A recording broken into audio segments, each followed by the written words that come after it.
everything around me. Green, get the money. Dollar bill, yo. What's up, guys? Got some more Crowfall action for you today. We got some exciting news on some of the things coming in patch 6.4. Quite a few things.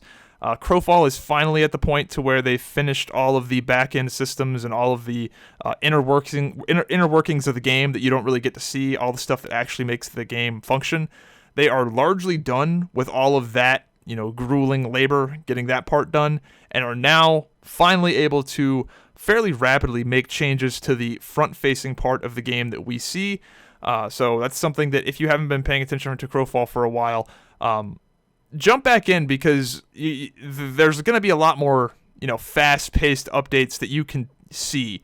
The truth of the matter is that when they're, inventing some sort of back-end system to make the game function, they just don't get to spend as much time on the front-facing part of the game that we see and play. So, some things that are coming this patch that I'm very excited about. Number one, Infected is finally being nerfed. Finally. They are finally going to get around to tuning Infected. They know that Infected farming is an issue. People playing in Infected, doing all their stuff in Infected rather than in the campaign worlds. They're finally going to nerf that. That's going to be huge for the game. Huge. Right now, harvesting is very trivialized. Hardly anyone does it in the campaign because you can just farm in a safe space in Infected. So that is a change that I am really looking forward to, especially with my small-scale PvP guild. A lot more opportunities out there for players like us that aren't big siege guys. So that's going to be that's probably my number one favorite thing about this, is just Infected getting nerfed. Number two, very significant change coming up, and that is the change to vessels. So vessels are now going to be something that you continually upgrade rather than, as it is right now, when you get a new vessel, you pretty much delete your old character and then level up your new vessel from level 1, and if you get another vessel after that, you delete that character and level it up from level 1. Now it's going to be a system where you start off with a poor quality vessel, and then you'll go to a necromancer and actually upgrade your vessel to a white quality vessel, then you'll upgrade it again to a green and upgrade it again to a blue, epic, and so on, right? But the kicker is that you don't lose your disciplines or your levels.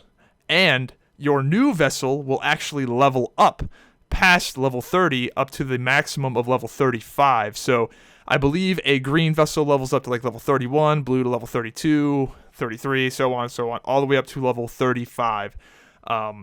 So you don't lose your disciplines, you don't lose your progress. Your character, rather than constantly deleting and recreating new characters with the vessel system the way it is, you are now going to just upgrade your character, so you're going to have a bit more character persistence there, and quite frankly, it's just a little bit less silly. You're not going to have to go and re-level up that character. I don't know. It's a really good change. I'm excited for that change. It's a more seamless system. It makes more sense. It does sort of kill the gameplay flow when you get your badass new vessel and you're excited about it, but then you just got to go to God's Reach and do the MPE and farm again and level up, and it was silly as hell. So very good change. Very excited for that. It's not going to change the game too dramatically. You don't get extra skill points and talent points when you level up to level 35. So that the leveling past 30 is largely so you can unlock the next tier of vessel. That's really the only reason for it, because you have to be level 32, for example, to upgrade to a blue body. That's the only function from what I can tell. You don't get any sort of power increase from that. But you do get a power increase from the added vessel stats, of course. Speaking of vessels and stats, we have some significant stat changes coming to Crowfall. One of the issues Crowfall has had is that you couldn't make a very unique build from a stat perspective. When you took your character and you went full dexterity or full con or, full spirit or whatever, it really didn't make that much of a difference because the stats themselves weren't very powerful and you didn't get very many stats for your character creation. So it was so bad, and the power difference and the power, shift was so insignificant that legitimately people would accidentally roll their cleric's intellect instead of spirit. And I would just tell them, look, it's really not that big of a deal. I mean, you're talking about, 1-digit percentage point differences in, output if you go from all of one stat to all of another. So it was very underwhelming, and you really didn't feel like you could make something unique because the stats were just so underpowered and there was such a small amount of difference there. That is changing, from what they've said, dramatically. Not only are the stats getting buffed 4 times over, I think they said 4 to 5 times, so 1 point of Constitution is now 5 times more valuable than it is on the live version of the game. So not only are the stats getting, 5 times better and 5 times more dramatic, you're also getting more of them. So that's going to lead to a lot more interesting builds. If you are a full Constitution assassin like I am, you're going to notice that. It's going to be a way bigger difference now, or in 6.4, than it was in the previous patch. Because right now, if I go full con on my assassin, I get, a few hundred extra health compared to somebody that went full dex. I mean, it's so underwhelming. So I'm looking forward to that next patch where it's dramatically different. That'll be really cool. They're also changing stat caps. I believe they are lowering all the stat caps to where you can't just slam everything into your primary stat. So that stat cap mechanic will actually be a lot more relevant, because right now people really aren't hitting the stat caps at all from what I can tell. So big stat improvements. I mean, being able to make a character that's dramatically different than somebody else's is always a good thing in MMOs. Another thing they're changing that doesn't sound like it's that big of a deal, but is actually huge in a game like Crowfall, is they're going to have a variable group size knob for campaigns. So one campaign could have 10-man groups, one campaign could have 5-man groups, one could have 3-man groups. They're going to have the ability to change the group size based off of the campaign, which will dramatically shift the meta of the game, I think, because things like Bard will be way higher value in 10-man groups or 15-man groups. I mean, if they go crazy with this and it's like 20-man groups, things like Bard and Juggernaut and these like group-wide AoE buffs that just hit everybody in your group are going to be huge. Frost armor is going to be outrageous. I mean, it's already really good in 5-man groups, but in like 20-man groups, that is 100% a one-way ticket to value town.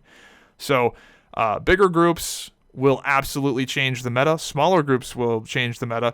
But it is cool that they can do this on a campaign level, so they can have like one campaign with 20-man groups and just see what happens. Does it make for a more healthy siege meta, or is it just a complete disaster? If it is, hey, they can change it back, no problem, right? So they've got this cool system that they can experiment with things like that. All these different options and knobs and things they can do to test it out.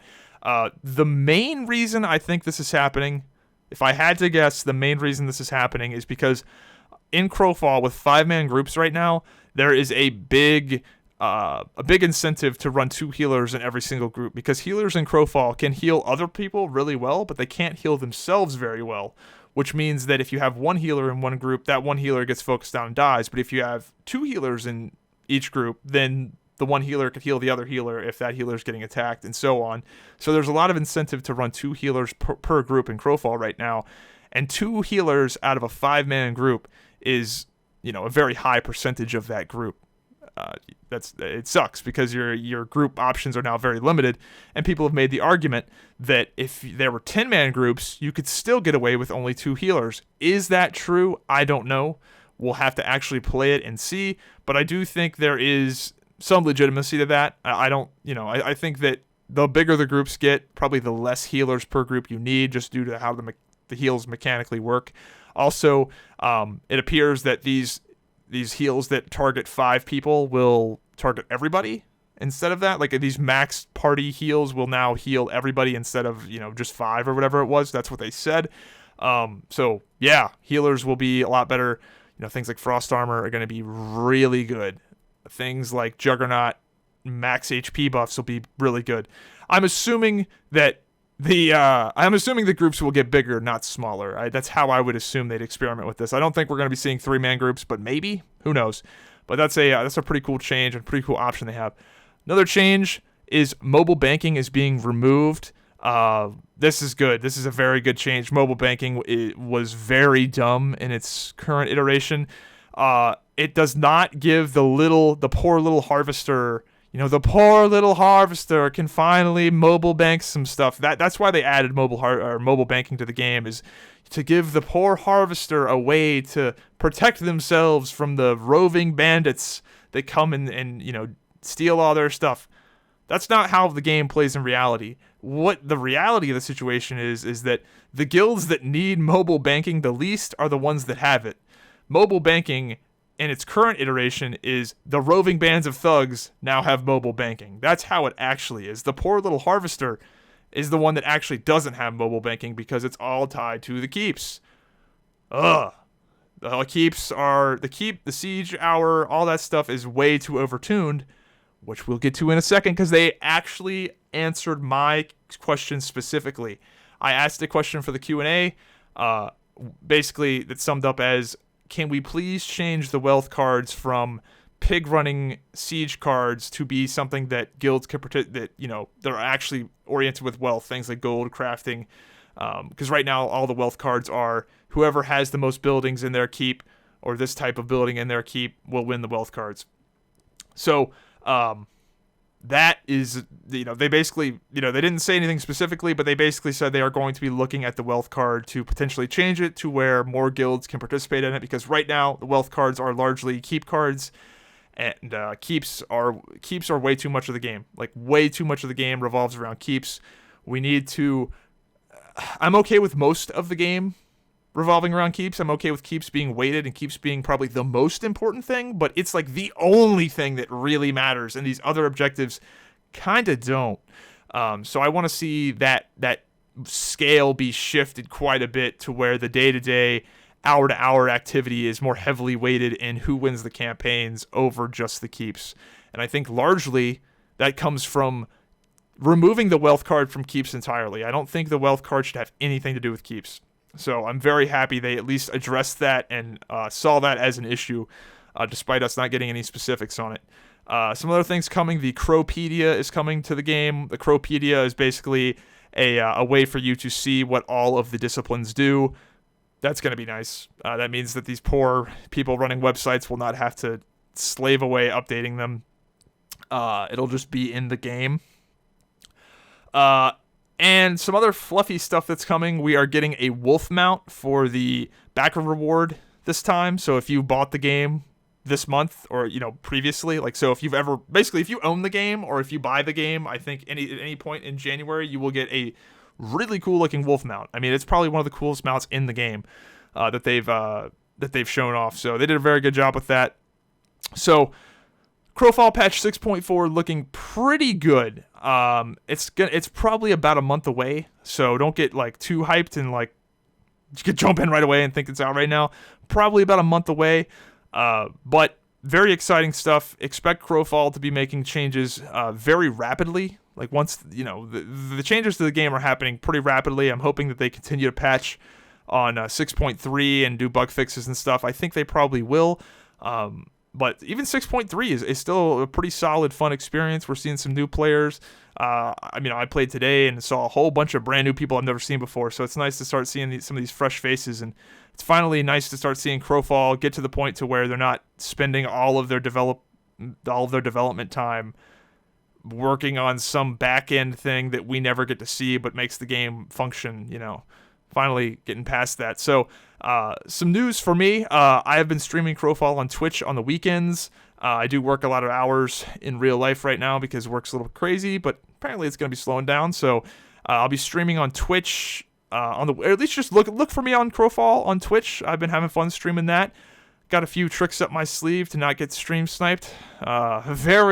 My OBS is absolutely crazy right now with fake news and false information and all kinds of little tricks up my sleeve. Got about 40 OBS scenes that are complete fake news. So that's interesting. But yeah, check me out on Twitch on Crowfall. And as always, sign up for the Crowfall beta using my link down below. If you sign up with my referral code down in the description, you will get a 5% discount as well as get beta priority access. For whenever they invite the next batch of people. You are further ahead in line than if you signed up by on your own. So do that. Hope you guys enjoyed the video, and 6.4 is looking pretty good. See you guys there.